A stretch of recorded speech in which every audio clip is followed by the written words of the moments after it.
people paid money to walk by the windows of the jail to look in and see the Africans during the day when they would go out on the town, Haven Town Green, which was quite large. So, like, I guess they were pretty accomplished tumblers, and they would guess. And so, but there was a show put on in the Bowery Theater in New York within 3 weeks called The Black Amistad, and it just became this giant, people were coming from all over the East Coast to cover the story.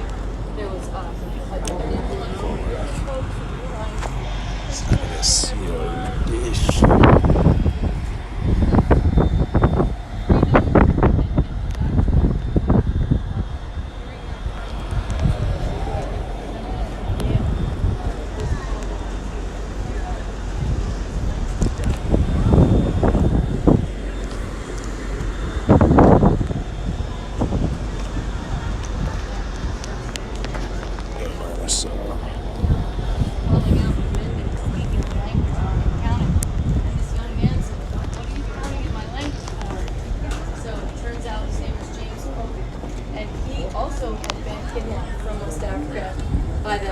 but he was rescued by the British anti-patrol ships and then eventually became a British sailor.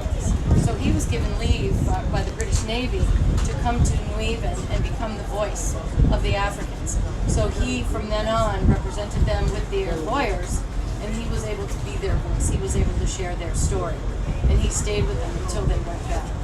So, and once their story was out, it became even more clear that these were not Cuban-born slaves, as the forged papers said. Because they would have been speaking Spanish. Exactly. So everyone besides the, besides the people that didn't want it to be true understood. Yeah. So, but it took 3 years of 3 years of trial, one in Hartford, one in New Haven, and finally in Supreme Court in Washington, where John Quincy Adams came and was the orator, and he finally, because there was no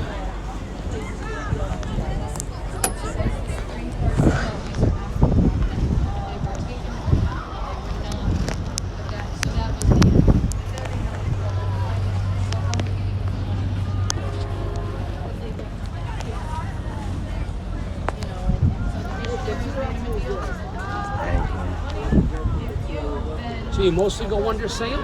Or Sail, yeah. I mean, if the sailing was good. Yeah. Yesterday was. Today would have been great. Today would have been great. You're right. Coming up. Right. went around making tours, they told stories, and then they did contract with a ship called the Gentleman, and they were returned to the coast of West Africa. Many of the men did find their families, the children lived